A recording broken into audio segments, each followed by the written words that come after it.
Hello दोस्तों, नमस्ते, प्रणाम। और आप सबके भाई हम प्रमोद प्रेम यादव। और अभी हम बानी बॉम्बे में, और कल ही अपन गाड़ी एगो लेनी है फॉर्चूनर, और मर्सिडीज के बाद फॉर्चूनर टॉप मॉडल 4x4 जो अभी लेटेस्ट मॉडल आई वो ले आई हुई है। तो आप सब सागर बाबा की तरह आप सब प्यार दुलार दे रहे हैं और सब की तरफ से मिलवा दिया। चलिए ये देखिए, आप लोगों की आप लोग के भाई आप लोग को मिल के रहता है।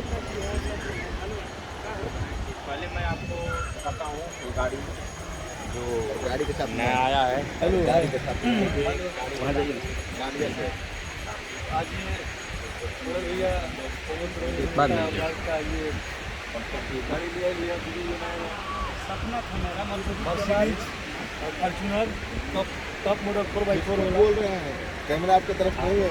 मर्सिडीज जो है ये एंजॉय होता।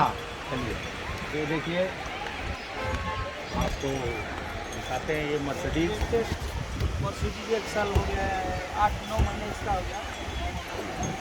उसके बाद आज 2021 में इसको जी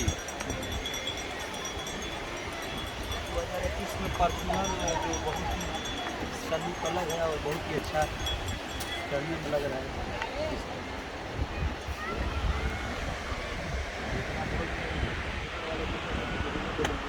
ये जुहू बीच का नज़ारा है। समुंदर के किनारे हैं हम लोग।